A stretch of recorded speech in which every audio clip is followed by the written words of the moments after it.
This is the message to everyone who thinks that Russia is just Ukraine's big brother and has any rights for its land.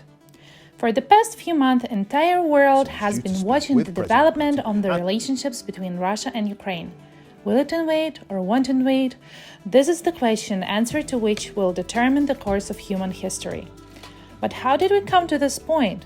And what is the deal with Russian obsession with Ukrainian independence? First of all, let's make it straight. Good brothers don't steal, kill, and destroy each other. And if Russia somehow was a brother of Ukraine, it would be a very crappy one. Another important thing is for those who think that Ukrainian and Russian ethnicities and nationalities are the same. According to Merriam-Webster dictionary, nationality is a group of people who share a common origin, tradition, culture, and language, and are capable of forming a nation state.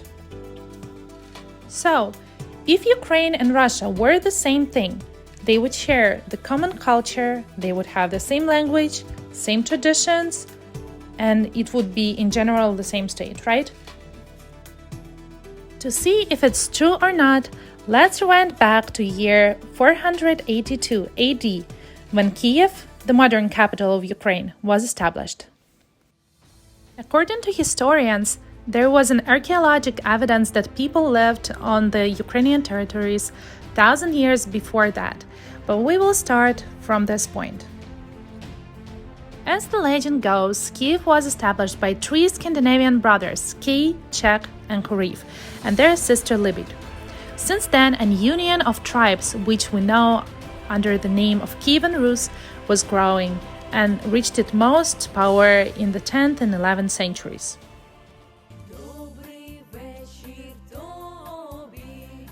Through the centuries, we can see a line of Ukrainian national identity going back to Kievan Rus. It is seen in such aspects like its name, culture, religion, symbolism, language, and art.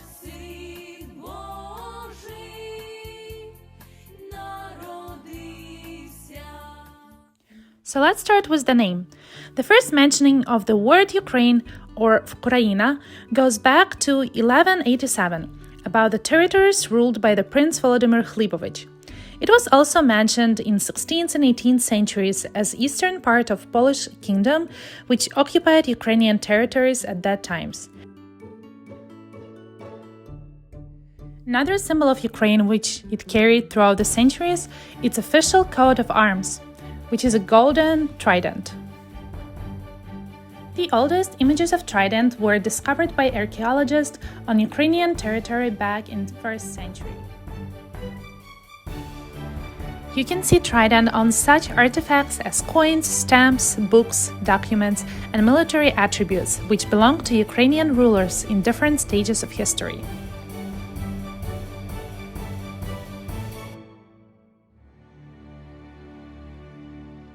Another piece of Ukrainian national identity is its religion.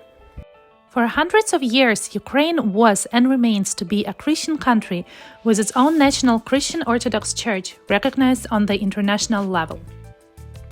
Ukraine, back then Kievan Rus, became a Christian nation back in 988 AD. This religion was established by Prince Vladimir the Great, who brought it from Constantinople.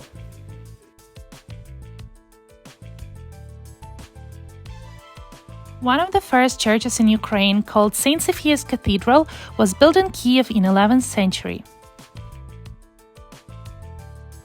The cathedral is one of the city's best-known landmarks and the first heritage site in Ukraine to be inscribed on the World Heritage List, along with the Kiev Cave Monastery complex.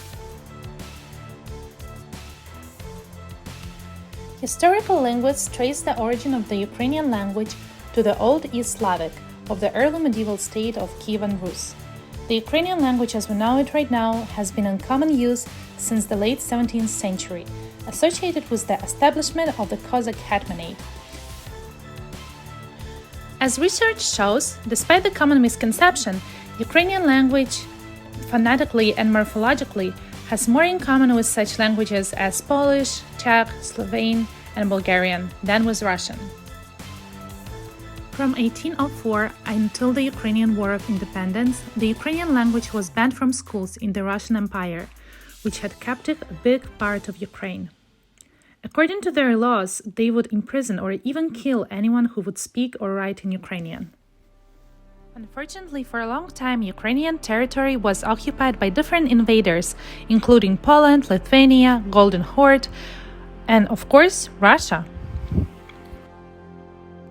But Ukrainian people never stopped protecting their national identity and were standing for their independence at any cost.